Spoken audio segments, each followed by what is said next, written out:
Hi guys, welcome back to part 2. So tip number 2 for Kathy Orta's POSH mini album, or POSH mini organizer. Okay, so what we left off with with the previous video, we'd matted the calendar page, and now we need to cover the back of that page, and I'm going to use one of Kathy's pockets in here.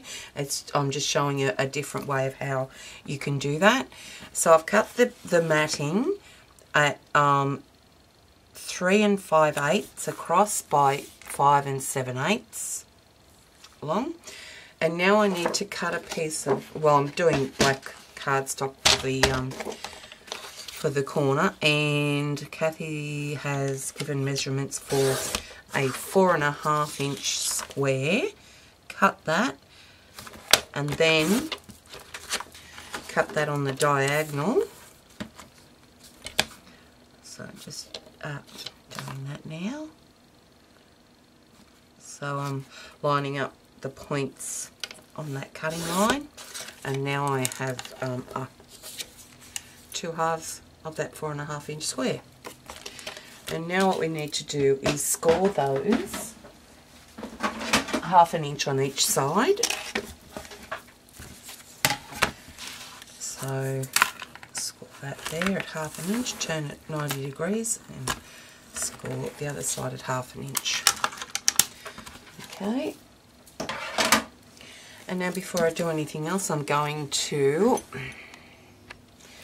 just miter that corner there, go right up to the edge. So I've just chopped off that whole area, that whole corner there. Okay, sorry. Alright.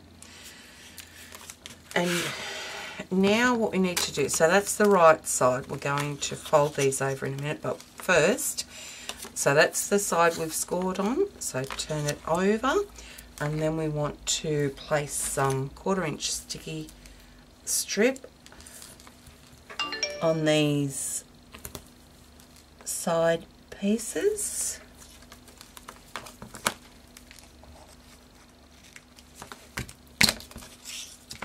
On both sides. Okay, and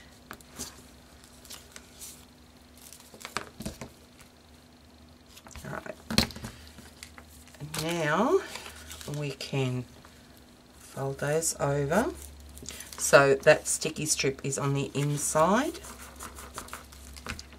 Bone folder. And that one, fold it over. Okay, so now you have something like that.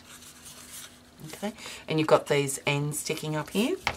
Just fold that over, line it up with your hypotenuse there, your cross section, cut it and turn it over, and do the same to the other side. That evens up those pieces there underneath. Now what you can do, get your matting, slip it in there like that, get it nice and snug. Okay, so it's like that, and then carefully just take off your sticky strip, your backing, and adhere that side down, and then do the same to the other side. And there you have your ready-made pocket. Okay, now to cover that pocket there, I need to get some paper, and I didn't have it ready, did I? Alright, I'll just take a, I might actually take one of these. Right, to cover that, you need to cut, now Kathy says the smaller triangles are 3.5 inch square, but to cover this, to get a triangle to cover that, to have a decent amount of area, space around it, I cut mine to 3 1/4 inches square.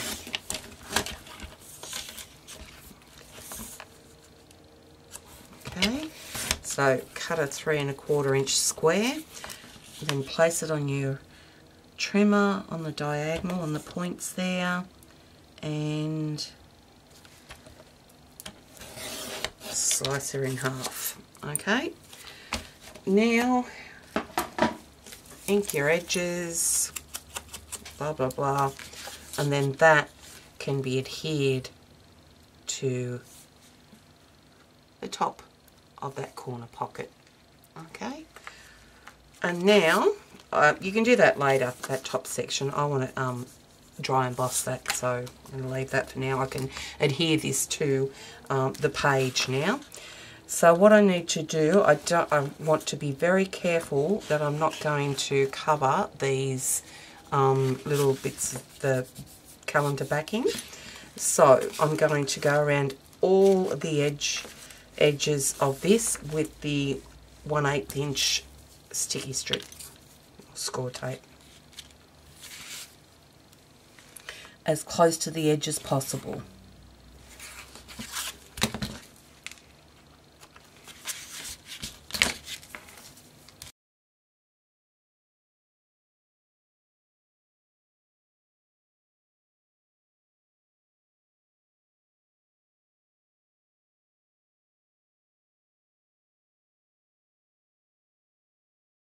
Okay, now we can take off the backing.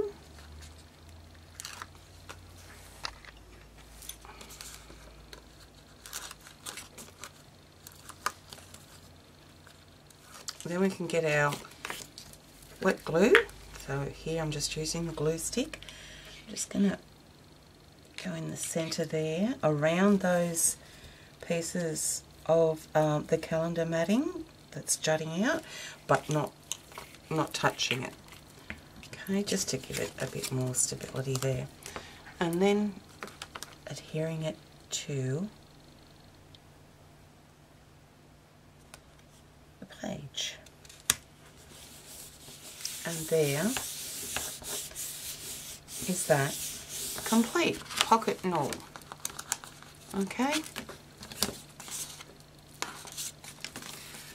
So make sure that your calendar backings can still pull out and go back in,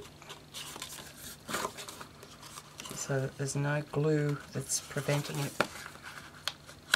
There we go.